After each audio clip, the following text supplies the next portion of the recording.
The NPP has become desperate and will do anything to win the 2024 elections. Anything but to do the job the good people of Ghana pay them to do.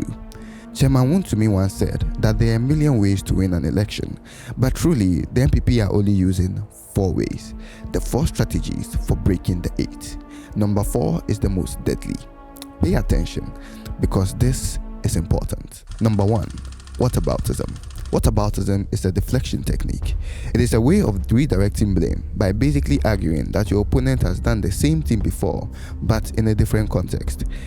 NPP communicators do this all the time as a way of dodging accountability for things they have done or failed to do. When we talk about the cedi depreciation, NPP communicators will say the NDC did worse in their time. When talking about corruption in Nana Ado's government, the NPP will say, what about the time the NDC did this, that, and the third? In fact, in this video, Honorable Chinie is found doing the same thing, but is fact-checked on live TV in 4K 60 FPS. John Dramani Mahama sold more state assets than this government. Even the bungalow he lived in as vice president, when he was living, he wrote for that bungalow to be given to him. A lot of, including former President Mahama. He bought state land. Yes. Where? Oh, check. You get it. All of them. Where? Let me continue. I don't know. Now, the problem with this strategy is just because someone did it doesn't mean you can also do it and get away with it. 2 wrongs doesn't make it right. But they do this because it is effective and their core voter base loves it and are too daft to think for themselves. Number 2, galvanize the base. One major leg up for the NPP is that no matter what they do or don't do, they have a core base of sycophants that will support them. The president can slaughter their entire families and they will still fly the flag with the sickly elephant on it. So the plan is to do things that will make the NPP sycophancy happy. This is where you see them sharing money, t-shirts printed in China, a bag of rice, not bags, just 1 bag for each person. We won't give you more. This is where they will start to do quick developmental projects, an inauguration of future projects that they will never complete. Like how the president brought down earth-moving gear to do roads 5 months to the election. This is where they will start making ridiculous campaign promises.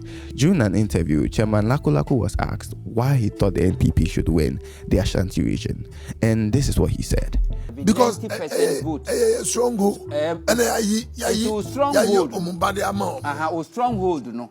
Yes, he believes the NPP should win, not because they've done anything beneficial for the people of the Ashanti region, but because it's their stronghold, and because they selected Napo, the grandson of the Ashanti Hene, the most respected man in the Ashanti region, as their vice president. And it works because their base, even through the worst economic hardship in Ghana's history, will still support their favorite party. Number 3, false accountability. This is their latest strategy. Watch Kennedy Japan actually explain it. Let's go out there with humility.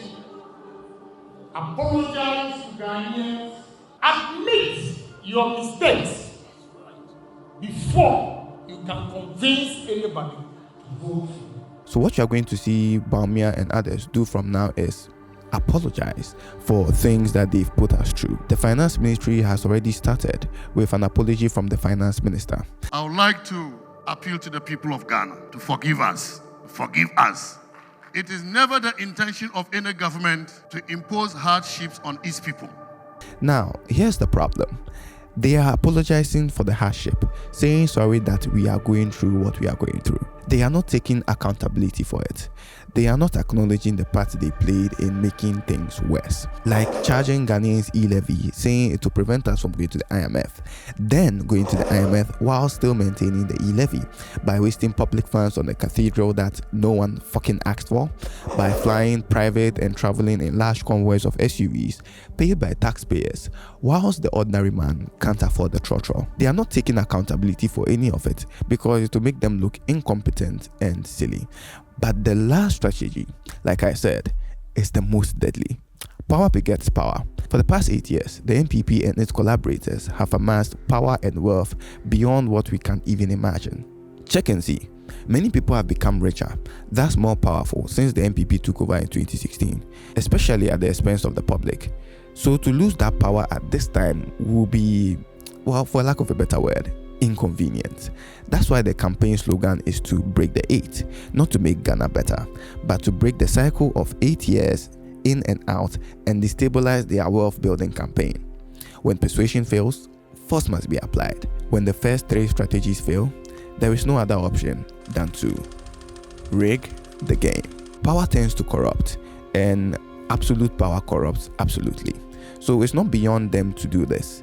They just need to pay the right people, make the right concessions, and bam, there's an army of ballot staffers and voter fraud proponents ready to tip the scales towards their favor. That's why Chairman Wontumi said, 2024 election, NDC, you cannot stop us.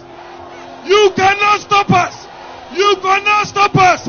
We are winning. We are winning. We are winning. It is possible. Because the plan is not to develop Ghana, but to pillage and loot. So we must move cautiously. The fate of our country rests in our own hands. I am not telling you who to vote for, but I am giving you the tools to make a better choice.